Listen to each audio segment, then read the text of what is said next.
are getting sicker and sicker. The cancer rates are higher. Autoimmune rates are higher. The gut are what really people need to learn about. In this episode of Youthful Aging Secrets, Dr. Christine Bishara reveals the hidden power of our gut and how it's connected to the biggest health crisis of our time. I did not lose one patient, and I had all these people that were really sick that I treated them with this protocol, and they did well. And so we wanted to share this study, and nobody wanted to hear about it. It was like we were recommending rat poison as a treatment. Why isn't the world paying attention? What did Dr. Bishara uncover that could change everything we know about health? So we started doing some research on children's guts, and we found that they have very high levels of this bacteria. But the more we started digging, the more we started linking the two together, is this bacteria actually downregulates those specific pathways that we saw in his hospital were actually causing that really hyper-inflamed response. It's because the body responds in a way where it's hyper-inflammatory, and that hyperinflammation is what actually causes damage. That kind of pisses me off. We have the best medicine cabinet in our gut, and it's called beneficial bacteria. And there's all these trillions of organisms living in our gut that help us. Catch episode 7 of the Youthful Aging Secrets podcast with Dr. Christine Bishara. All right, Dr. Christine Bishara, thank you so much for being here. Thanks for having me. Sure. So why don't we start off by telling us, me, our guests, our listener, what's your background? What do you do? Your specialty and kind of how you got here. I'll let you take it away. So I'm a medical doctor. My background is internal medicine, and I love internal medicine, but I also love nutrition and gut health even more. And I didn't really find that I was able to discuss that with my patients. And I think we all have a gift that we need to kind of use to help others, and everyone's gift is different. And I just felt like traditional mainstream medicine was not really where my gift of sharing my passion is. So I kind of like left traditional medicine, and then I opened a wellness and weight loss practice where I focus on gut health and nutrition and teach my patients to do that. And it's always really affirming when they find that really the simple things are what makes them feel healthy. So how long have you been focused on gut health? Officially, like 6 years. I've been a doctor for 25 years, but I've always been talking to people about nutrition and gut health. So in your training as a medical doctor, for example, you said you couldn't really talk to your patients about their gut health. Is it because you weren't allowed to, or is it you just limited on time when you see a patient that's kind of in and out? Yeah, it's really more about time. We have to go through so many different things, like screenings and things like that. But what I kind of noticed time and time and again with patients is I didn't really have time to talk to them about nutrition at all. And people were just hungry for that information.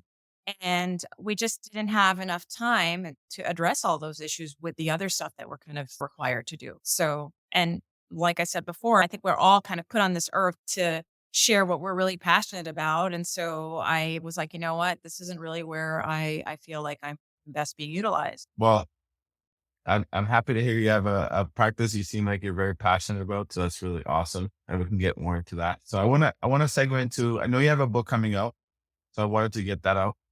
And I'm excited. And I just wanted to know if you could kind of give me a little bit of overview as to why you have the book to begin with and what motivated you to do that. So the book's called The Gut Revolution, and I purposely picked that name because I feel like we really do need to have a revolution in terms of our health, in terms of our diet. People are just getting sicker and sicker. The cancer rates are higher, autoimmune rates are higher, and things as simple as the gut are what really people need to learn about. So the gut revolution, I never really thought about writing a book until after the pandemic. I was very naive before COVID hit. But what I found during COVID, early in COVID, was that we have the best medicine cabinet in our gut, and it's called beneficial bacteria. And there's all these trillions of organisms living in our gut that help us and help our immune system. And people aren't aware of that. And so really the gut revolution was born out of the fact that I need to put gut health and these organisms that live inside of us out there for everyone to see and everyone to know about because they are really helping us a lot with our immune health. I've heard the term gut microbiome, gut health, these kind of things. What Yeah. exactly does that even mean? What is the gut microbiome? To We have these organisms that live within us. There's trillions of them. There's all these different species. Some are good, some are bad. And the way that I kind of describe it in the book is think of them as like employees and you're feeding them foods that they like to eat because what they like to eat, the beneficial ones anyway, produce these amazing byproducts. They're regulating things like our brain health, they're regulating our immune system. And so, depending on what you eat, it feeds either the bad ones or the good ones. So my book is really to teach people about how to feed them because you're eating for trillions. You're not just eating for one. How to feed them so that they can produce the best byproducts for you, which is a healthy immune system, a healthy mental health, cognitive function, all these really amazing things. So we can talk a little bit more specifically about how they affect each system like the immune system, for example. So you said you're either feeding the good ones or you're feeding the bad ones, or maybe both.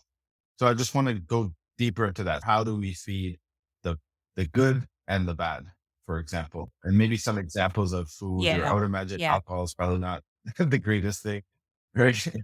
Something like that. So if you think about alcohol, like rubbing alcohol, right? Or hand sanitizer has alcohol in it, right? So why do we use it? We like rub our hands to kill off bacteria, right? To kill off bad bacteria. Well, when you're drinking alcohol, it's kind of doing the same thing in your gut. You're killing off these beneficial microbes, and we need them. We really need them to help us. So they like certain food. They need certain foods. Did you ever wonder why certain vegetables have fibers in them called inulin? Maybe you don't know that, but there's a fiber called inulin, or just one example, in vegetables that we can't digest. It just goes out in the stool. We're not able to digest it. But guess who benefits from it? The beneficial gut microbes actually feed on fiber rich foods like inulin. Inulin is one of them. Other ones are resistant starch. So when we eat foods that have those, we're literally feeding them what they need. So when they take those products, the fibers, they produce these byproducts called postbiotics. So you have prebiotics, probiotics, and postbiotics. Prebiotics are the actual foods, like in the fiber in vegetables and plant-based foods. So those are what you're eating. Probiotics are the actual organisms, right? So they're actually eating those prebiotics, feeding on them, and then producing these wonderful byproducts called postbiotics. So in order for them to produce postbiotics, we have to feed them the prebiotics that they like. So examples of this are like inulin-rich fibers include foods like garlic, onion, raw onions are cooked.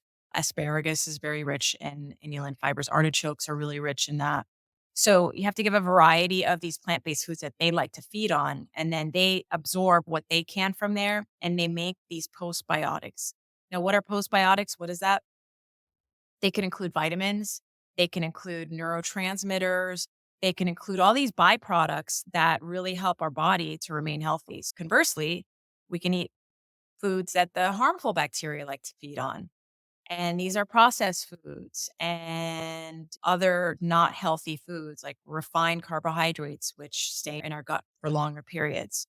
So when we eat too much of those foods, we're feeding the bad bacteria. And when the bad bacteria grow and thrive and kind of outnumber the good bacteria, this is where we start going into health problems. Because if you think about good bacteria, they're almost like soldiers kind of on the front line of your inside of your intestines.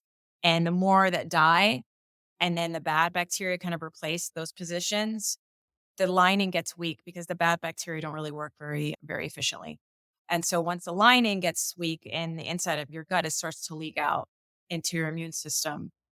And unfortunately, your immune system's really smart, but it might be too smart for its own good because it starts to detect things that it's never seen before, right? If your gut is now leaking toxins that the good bacteria were helping prevent that release of, then your immune system starts to say, hey, I've never seen this stuff. Like, what is this? I need to protect myself.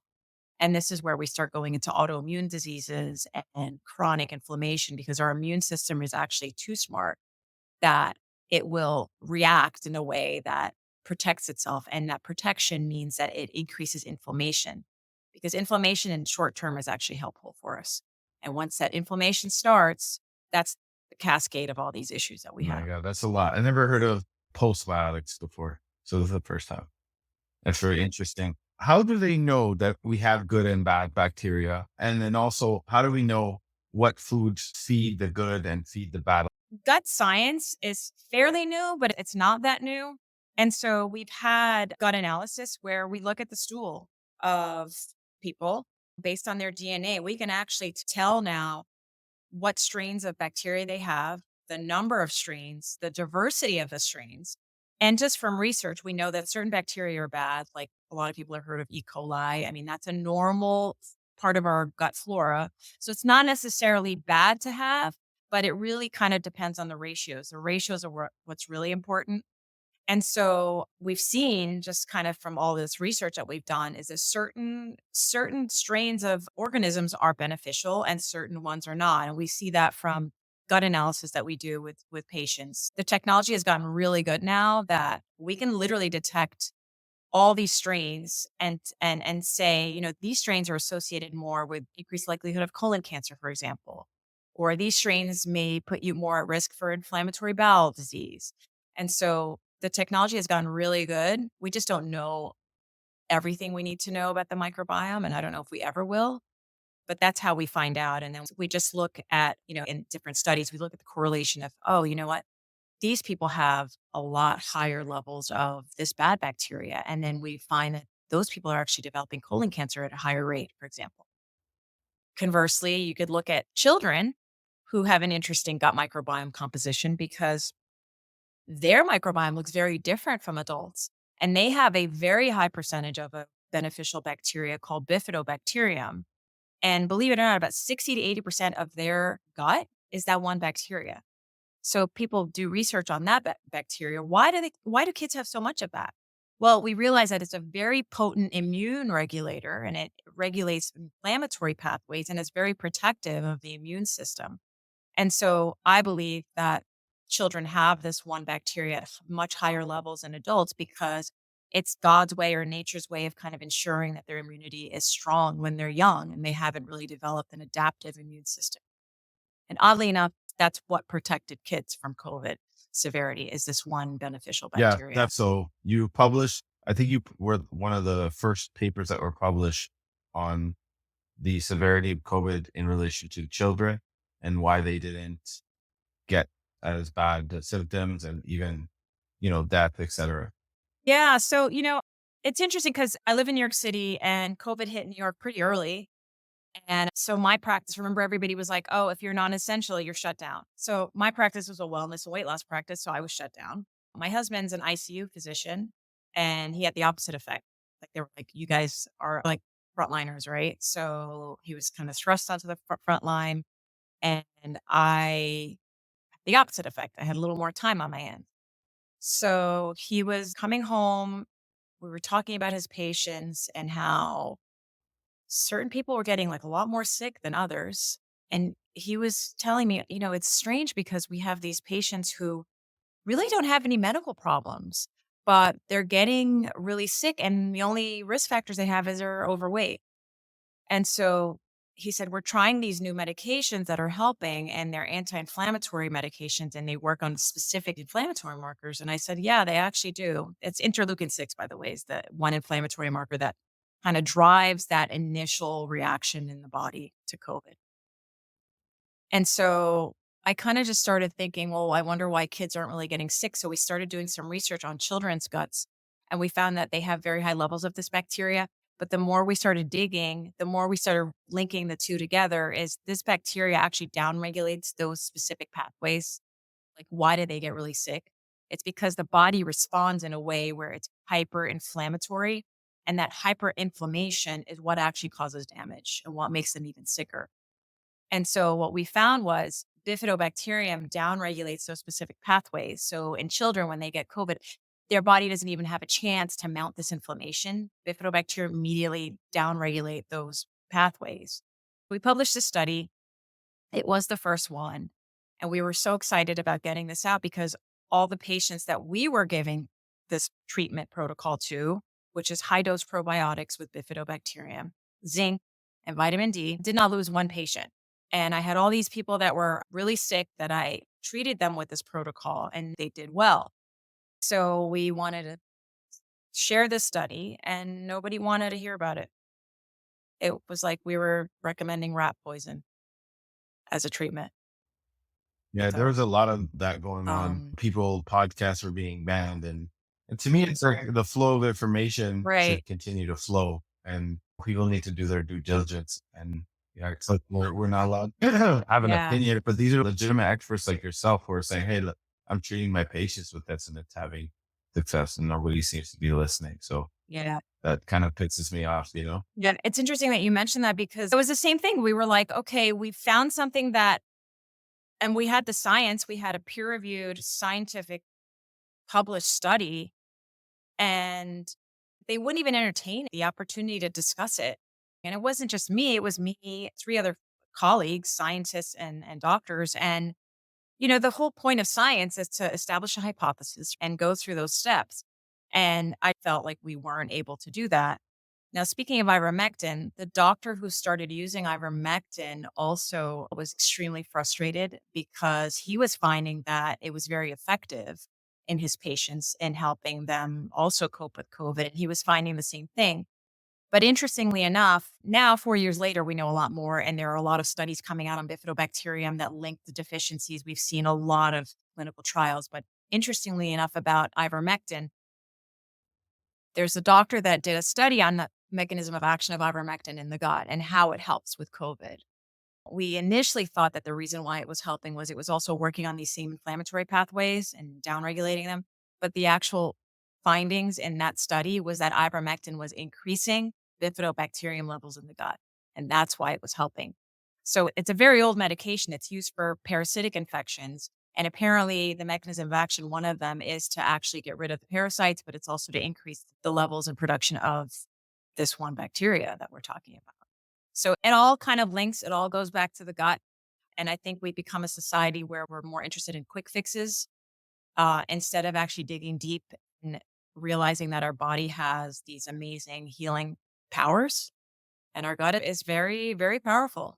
So that's my goal. That's why I wrote the book. I used to be very much into controversial, or not controversial, sorry, conspiracy theories and all that. And to the point where I wasn't even willing to hear the other side of things. Now I think I'm a little bit more in the middle because there's a lot of nonsense too when it Yeah. comes to conspiracy theories. And so the Right. problem is people will Right. use that as an example. And the moment you have a conspiracy theory, they're like, oh, you're crazy. But if you look, Exactly. it's like, well, it seems to me like a lot of the influence behind these decisions as to whether or not they allow you to publish a study or even use the information within it seems to be profit driven.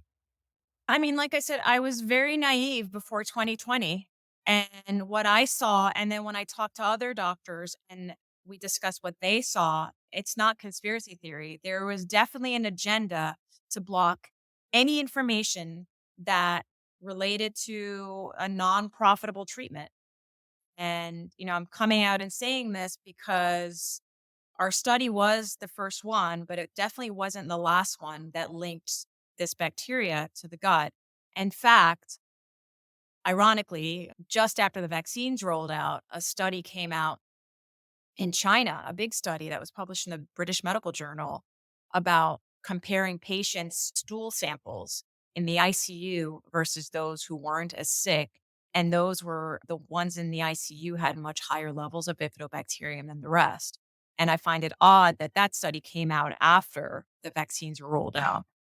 And you're right. I mean, the vaccines made a lot of money for a lot of people, a lot of governments, and bifidobacterium is free. And but I find it odd that not one single person wanted to know why children didn't get sick. What, like, isn't anybody curious as to why they weren't getting sick? And there are legitimate studies that came out. There's like 20, 25 studies now that actually link this bacteria. And it was published on one of the protocols with frontline critical care workers as a treatment plan. So I do find it very odd that you're right. Quick and profitable fixes, can't hurt to get the quick part too. I'm going to be speaking with an immunologist and her take on why children were also getting the vaccine, et cetera. It seems to me like why we're not to turn this into a whole COVID thing, because that's not my intention, but why do you know Yeah. why children were taking the vaccine anyway if they weren't having negative outcomes besides the obvious, oh, they can still be spreaders? And as a matter of Yeah. fact, apparently they were the Yeah. majority spreading the majority. I don't know if that's true or not. This is what I've heard. Listen, I think the public was given misinformation and they trusted the authorities who claimed to know science. And what they didn't realize were that a lot of scientists were being muzzled. And the information that was coming out was the information that only they wanted. And I, from day one, was adamant about not giving this vaccine to children. I was always someone who said, if your risks of dying from this virus are that high and you as a personal choice for you after discussing with your doctor want to take it, fine.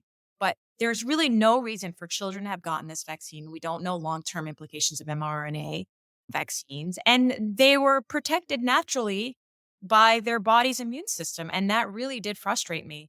I don't know why children were given the vaccine, but the only thing I can come up with is the fact that the public was misinformed by whoever needed to get that information out. And a lot of doctors were muzzled in not speaking about what they saw on the Yeah. front lines. So bifidobacterium, is that how it's pronounced?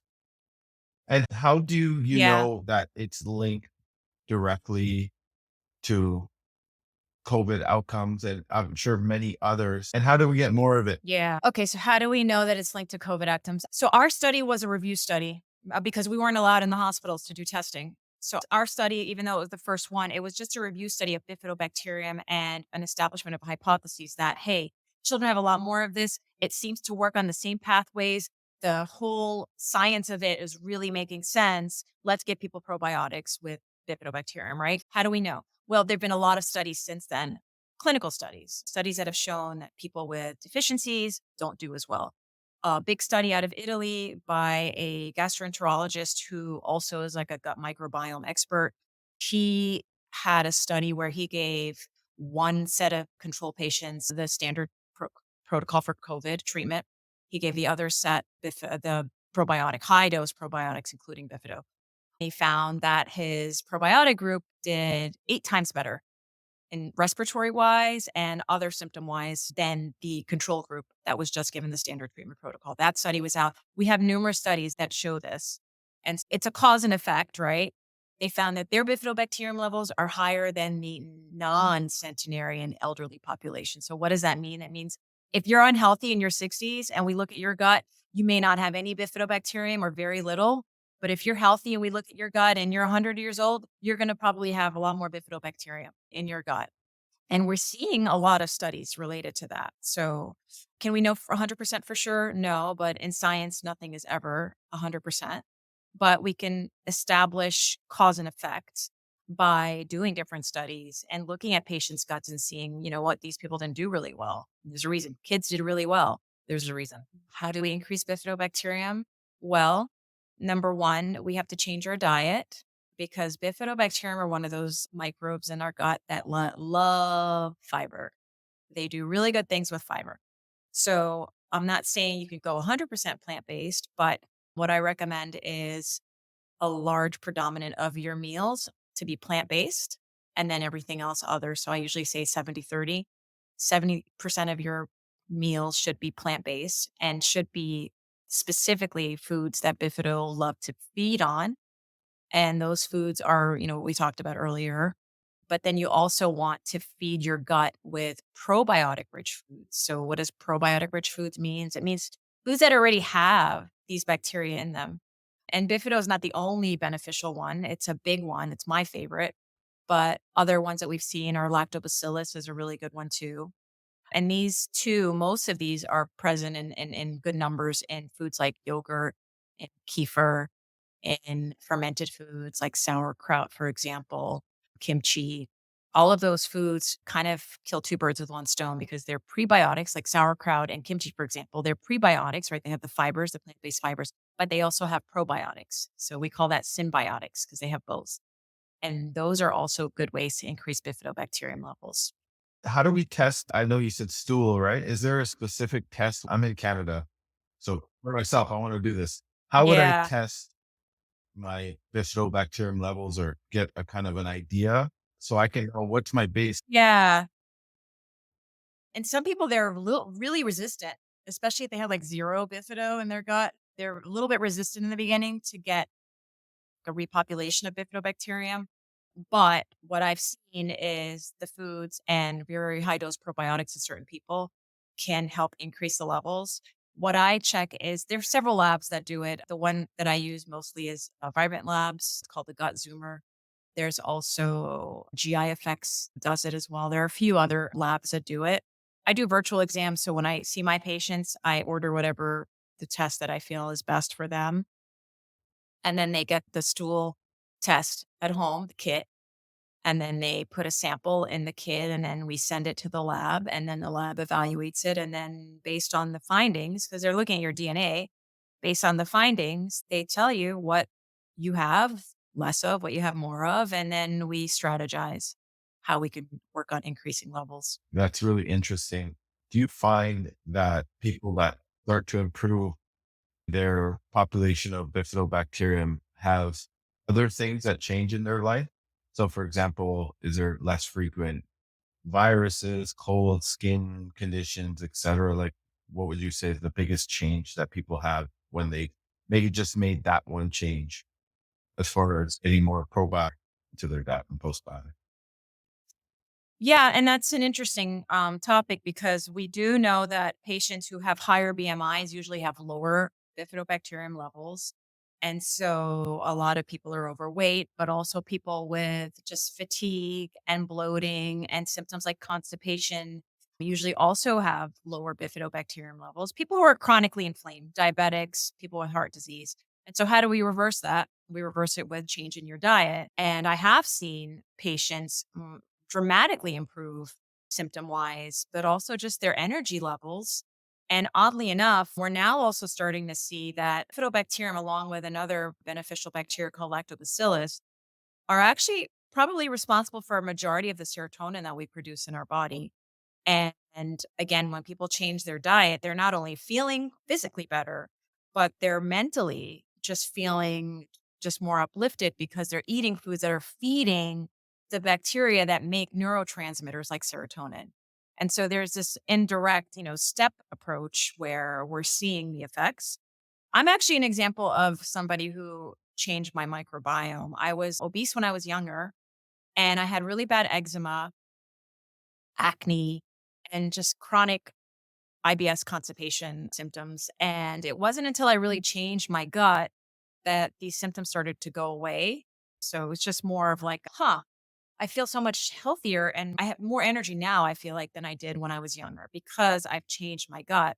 And I recently also did a gut microbiome analysis and I found higher levels of bifidobacterium. I always wonder if I even had lower levels when I was younger.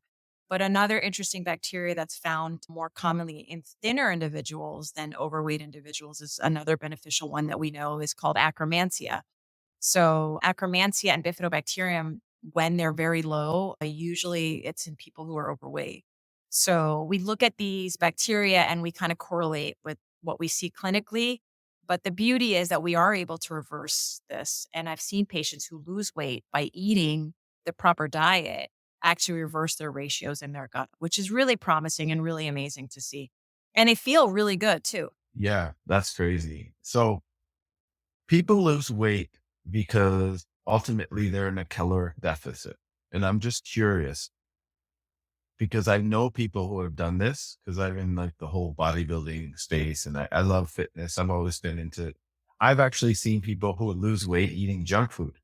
This is Yeah. rare, by the way, and I'm not encouraging anyone to do it, but they did it just to prove a point about caloric intake, et cetera. And so they were losing weight, but they felt like shit because they were eating crap food. So it was like a calories in, calories out, but they're like, man, I feel like shit. Like it's about the calories, but I don't.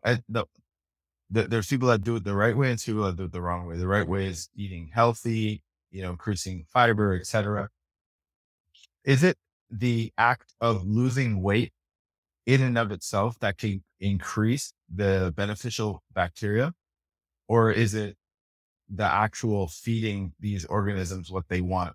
Or is it both? Like, can I eat like shit and lose weight? And as a result, that will still come up? Is there benefit to lose weight in and of Yeah. itself is what I'm trying to ask. No, no, they're really good questions. And so I would say I'm going to answer that based on what we're seeing short term and what we're seeing long term. So short term, yes, any caloric deficit, you're going to lose the weight. I mean, calories do count regardless. And so you're definitely going to lose the weight with a caloric deficit. But what's going to happen is those people have a much higher incidence of number one, not staying on the diet because it's not really sustainable. Because, at some point, that market restriction of calories is just going to catch up with you.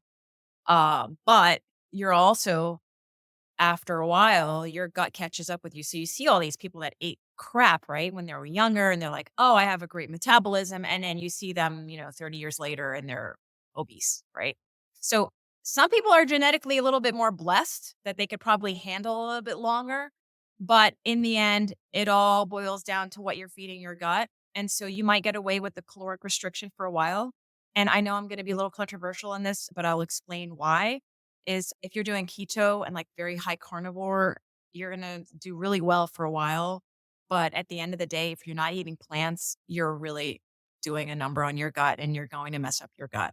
So, yes, caloric restriction matters. But if you're eating crap, you're not going to help your bacteria produce all these things that we talked about. So, why not eat like every once in a while? You can have that thing that you shouldn't be eating every day. It's okay. Like I am not about restricting anything. I'm just about building habits. And the habits that I want you to build are number one, you have to feed those guys what they want. And then you can eat what you want, but not as often. I also want to talk a little bit about giving your gut rest by doing intermittent fasting because another thing that I think a lot of people have this misinformation about is intermittent fasting equals starvation. And it's not like that at all. It's actually tapping into your body's natural processes that help with detoxification. So I'd love to talk about fasting, but yes, and to answer your question, in the short term, yeah, you're going to lose the weight, but you're much more likely to gain the weight back. And eventually your gut will look like, I hate to say it, shit, Put intended. literally.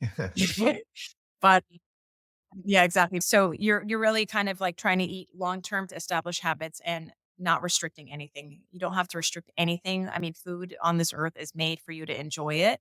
We just have to be disciplined and eat everything in moderation. And more importantly, feed our guys in their gut what they want to eat because they're the ones that are doing all the Right. work. Yeah, I want to get into intermittent fasting too. But before we do that, so my father Yeah. passed away last year, and Right. he died of complications of Parkinson's. Okay, so it's hard to say he died because of Parkinson's, but it's what led him down that path, and ultimately he had a lot of issues. And then he got COVID in the hospital, and Yeah. he recovered from COVID, but then it just completely destroyed him.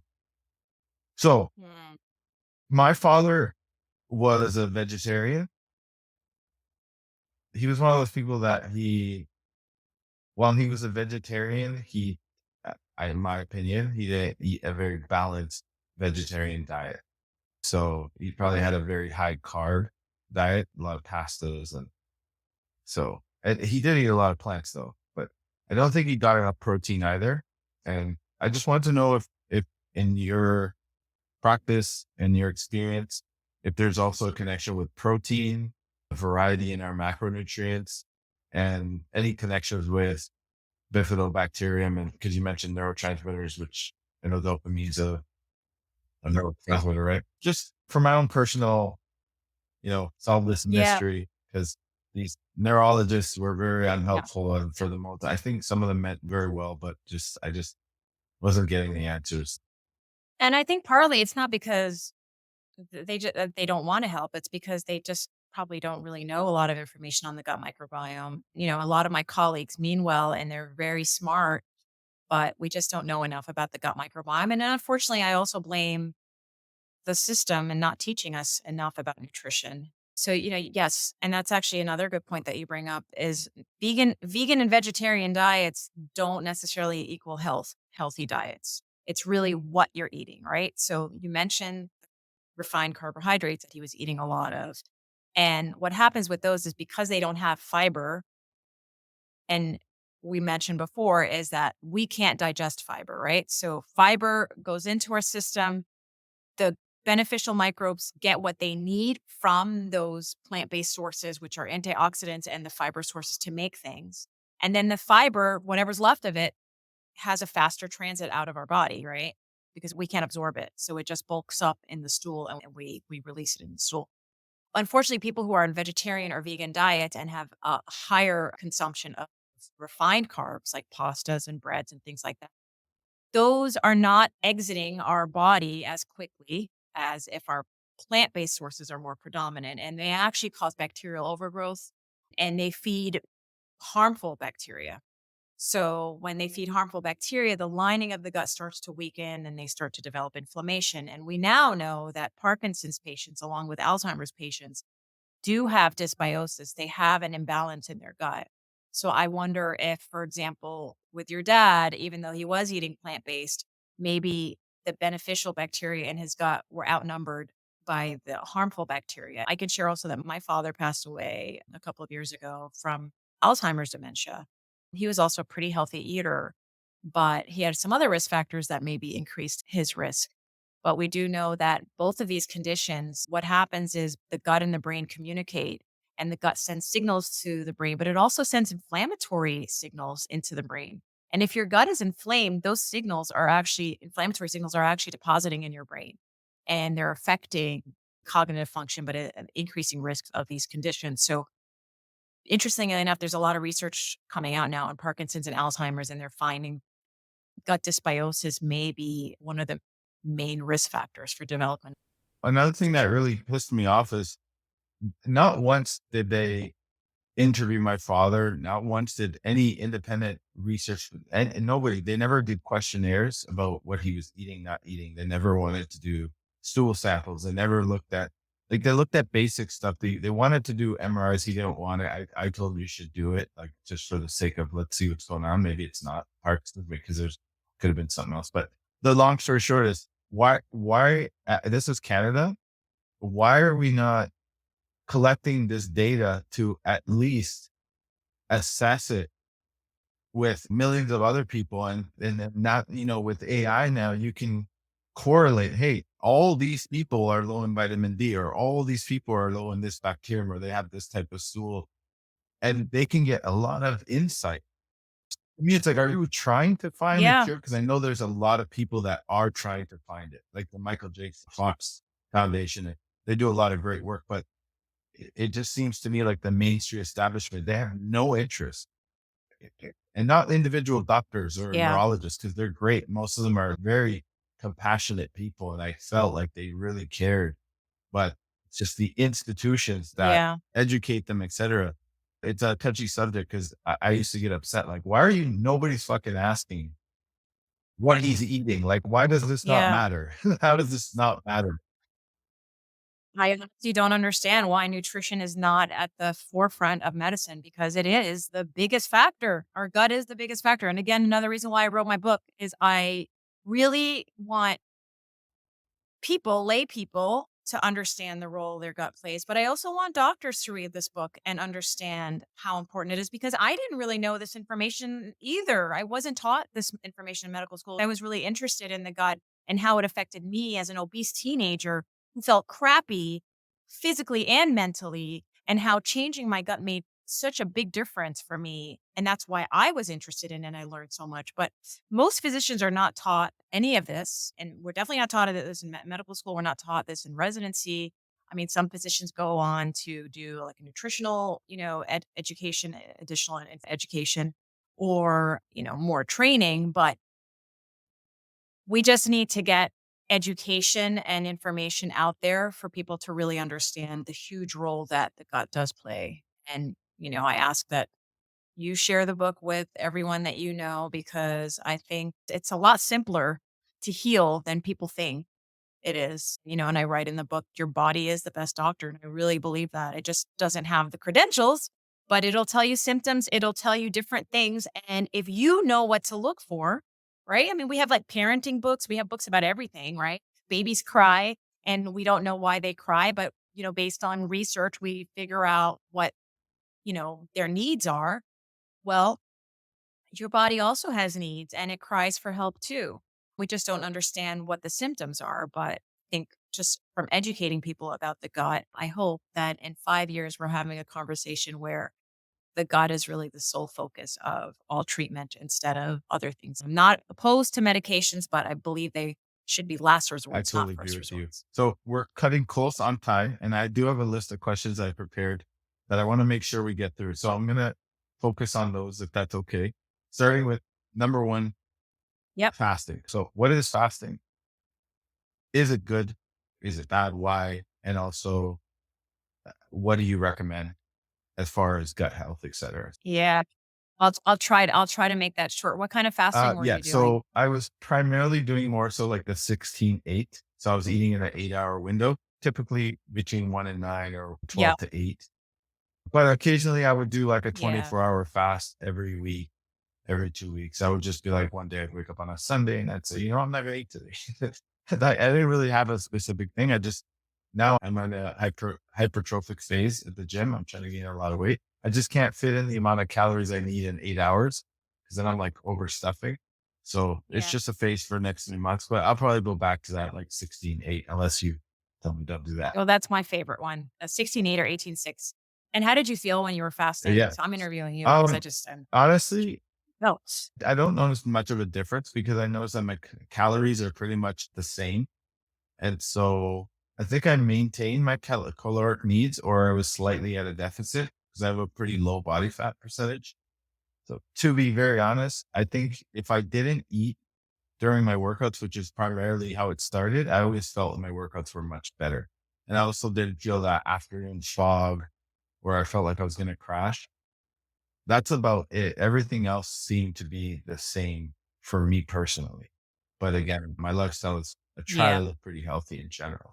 Fasting does not mean starving. It doesn't mean restricting your calories significantly.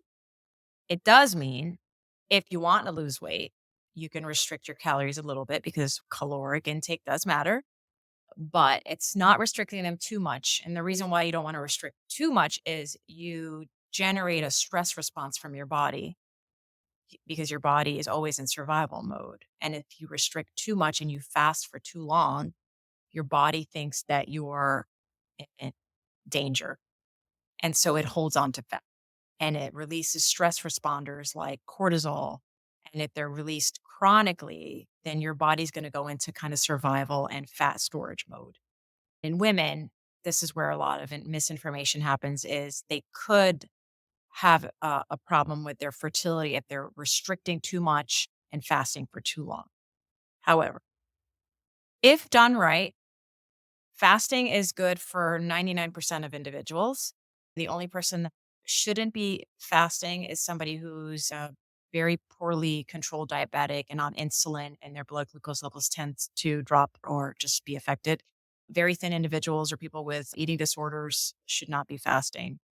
Everyone else, I think fasting is really, it's part of your natural being. If you look back at our ancestors, and this is actually where we kind of base also like healthy eating. If you look back at our ancestors, they didn't have access to the grocery store on a regular basis, and they didn't have a fridge full of food.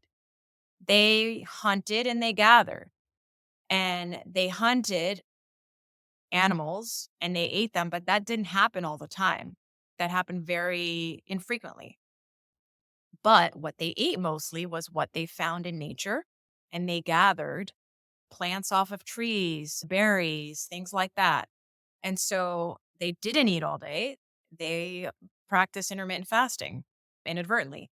And so my reasoning for fasting is because of the internal mechanisms that happen in your body as a result of giving your gut time of rest, right? So, what are you doing when you fast? You're giving your gut time of rest to process other functions. So, we talked about the gut having a big role in the immune system, producing neurotransmitters. So, if you're constantly eating, what are you doing? Your body's constantly processing the food, your gut is constantly digesting, and it's not doing the other functions that are important. for our body. And so this is why I love intermittent fasting, because when you do fast, you give your body and your gut the nutrition it needs during a certain time period. And then during the times when you're not fasting is you're giving your body that time to do other functions, right?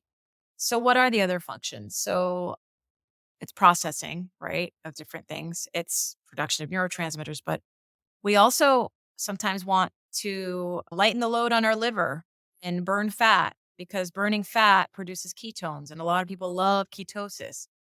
But why does ketosis feel so great? It's because ketones really help to fuel our cells and our brain in a much better capacity than external glucose does.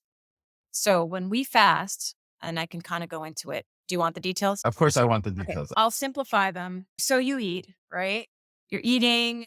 What happens? Your body extracts that glucose from whatever you've eaten and it utilizes it, transports it to cells. We can't utilize glucose in the cells without insulin. So insulin is like our transporter. It helps to get that glucose into the cells, right? So when we don't eat, okay, so say you've gone 3, 4 hours and you haven't eaten, and you kind of feel like a little bit hungry, right? Like you get a little nudge to eat. That nudge is actually not, we need to eat, like you're going to die if you don't eat. That nudge is your insulin levels dropping because insulin only comes out when food is needing to be transported. So the drop in insulin is what causes you to be hungry because your body is kind of trying to rely on external sources of glucose. And if you're feeding it, it's easy work for your body. You eat, it extracts the glucose, transports the cells, insulin helps with that, everything's good. But our body is made for harder and more amazing things. So when you don't eat, 4 hours in, your insulin levels drop. Okay. So that drop in insulin kind of makes you a little hungry because your body's trying to figure out what the next step is. Are you going to eat and feed me, or am I going to have to tap into the next thing that I need to do? So when insulin levels drop, you get hungry. And then if you don't eat, then your insulin levels drop so much that your glucagon levels, which is another hormone, increase. So it's almost like a switch for your body, that hunger. And that switch for your body to switch into the secondary mode, which I call plan B. So plan A is eating. Plan B is your body now needs to figure out glucose sources for your cells. So what is it going to do? It actually has stored glucose in the liver. Believe it or not, it's always ready for backup. So that stored glucose in the liver is called glycogen. And we have about 1,000 to 1,200 calories of stored glycogen in our liver. And so the next step is our body goes to the liver, breaks down that glycogen, uses that glycogen as glucose source because glycogen breaks down into glucose and it gets transported to the cells. So it's great, right? You're utilizing glycogen, you're letting your body burn that fuel and it's fueling cells. So now you've depleted your body of external glucose and you've depleted your body of internal glycogen. And now you haven't eaten. So this process of glycogen burning usually ends around 10 hours, 10 to 12 hours of not eating, right? So then after that, and some people it can take a little bit longer, like 14 hours. After about 14 hours or so, your body still needs to fuel cells and it doesn't know what to do because you're not feeding it and it ran out of glycogen. So now it taps into fat cells. So it goes to fat and it starts to burn fat cells. And everybody knows ketosis, right? And so fat cells turn into ketones and then it starts applying cells with ketones. And ketones, in my opinion, are a very pure form of fuel. If you think about when you fuel your car with regular unleaded versus premium, because the premium helps your car run a little bit better. Ketones help your body run better than external sources of glucose. So now you're fueling your body on ketosis, right? It's great. Your cells are happy. Ketosis for the brain is amazing and everybody's happy. And this is happening around 16 hours, you're burning fat. So between 16 and 18 hours, you're starting to burn fat, which is great, right? Well, a lot of people want that. Now, what happens if you fast a little bit longer? So now your body's really like, I don't know. I don't know what to do. Right. And so it starts to assess the situation. And I'll give you an example. I always give an example of when your phone battery's dying. What do you do with your phone? You put it in low battery mode, right? Like if you're out and you don't have a charger. And so your body does the same thing. It puts itself in low battery mode because now it's seeing that your consumption of food is really low. It's burning, fat and it's trying to get fuel. And so what it starts to do is it now starts to put itself in low battery mode and it starts to look at all the cells in front of it and it's saying, you know what? This cell's getting a little bit old and I'm not sure if I need it and it's getting a little dysfunctional. I'm going to get rid of that cell. I'm going to kill it. And so it reserves the energy for only the really good, healthy cells. And that Autophagy, yeah. process is called autophagy. Yeah. And what autophagy does is it actually helps our immune system and it helps our health because now we're getting rid of these old dysfunctional cells. And some of them may have been cancerous cells or inflammatory cells. And so when you're in autophagy, you're getting rid of the dysfunctional cells prematurely, but it's really good for your body. And that usually kicks in at around 20 hours. So what I usually do is I do 16 to 18-hour fasts so that I'm at least kicking into that fat burning mode and at least that kind of lighten the load on my liver by burning the glycogen. But I don't fast 20 to 24 hours all the time. I only do it like once a month or so because I want that autophagy every once in a while. But as a lifestyle, 16-8 is really good because you're tapping into those secondary mechanisms, Oh, but you're not completely giving your body that, right? so you were mentioning autophagy and the benefits of it, basically getting the body starts getting rid of dead cells or old cells, perhaps cancer cells, etc. And so another question I had with respect to autophagy, because it recently just came to my attention. I follow Dr. Lane Norton, if you're familiar with him, an expert in nutrition.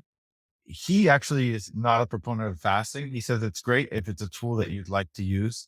For some people, it makes you feel mental clarity, etc. But he says there's nothing that fasting does that you can't do on a caloric restricted diet. He says that the same benefits come from being in a caloric deficit, which includes autophagy. But he says if it is helpful for people to just eat in a shorter window, it makes it more manageable, good for mental fog, at least it's fine with it. But he just feels like it's overly hyped up Mhm. and that the real magic is being in a caloric deficit. So I was just wondering what your take on that is. I don't know if I agree or not. I don't know enough to really Yeah. argue. Well, there's two ways of inducing the benefits. So we talked about the autophagy, and he's right about caloric restriction. If your body's not getting enough fuel externally, it's going to tap into those secondary mechanisms. Yes, he's right in that caloric restriction does help you tap in to other sources of fuel that your body has, right? But unfortunately, what I find a problem is most people can't sustain caloric restriction for too long. Some people are very disciplined in that, but the majority of people cannot sustain a marked caloric restriction for very long. And so this is why you have fasting is because fasting for me tells someone who's interested is you can eat kind of what you want. I mean, you want to eat obviously healthy, but you don't have to necessarily restrict your calories dramatically in order for you to tap into glycogenolysis, which is that burning of glycogen, and ketosis, which is that burning of fat, right? Gluconeogenesis. So what he's saying is correct. I just find that fasting is an easier way for people to actually get those benefits. But yes, caloric restriction is doing the same thing. Your body is restricted from external sources of fuel and it needs to tap into internal sources. So both get to the same endpoint. As they say, there's several ways to climb a mountain. It's basically the same thing. But I like fasting because also you're giving your gut that time of rest to do other functions. So, I love it too, personally, even just for the mental discipline factor of yep. something difficult, essentially taking control of my body and saying, no, right now we're gonna rest. Yeah. Like a little toddler that needs the discipline. Yeah, I think exactly. there's many benefits beyond autophagy. I think personally, I do like to do it from time to time as well and make it part of my practice. How do you know if you have gut issues? Come There's on the it. obvious, not so obvious bloating, constipation, diarrhea, just upset stomach, right? Those are obvious gut related symptoms. Not so obvious is skin issues, eczema, acne. Sometimes those will show up if you have gut issues.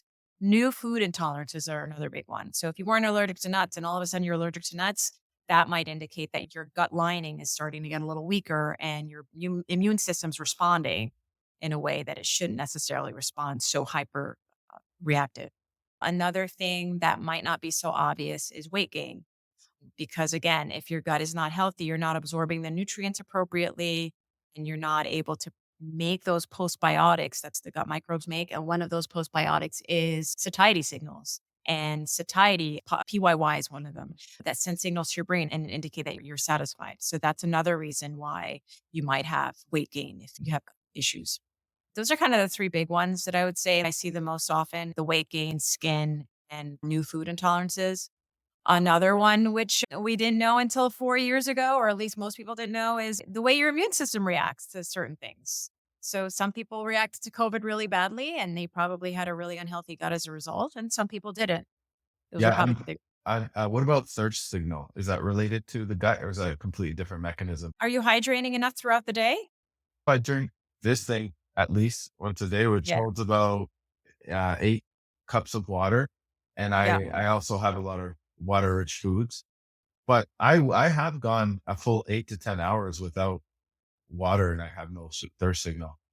Well, that indicates that your body is well hydrated. Your body only goes into thirst when it's really, really Okay. dehydrated.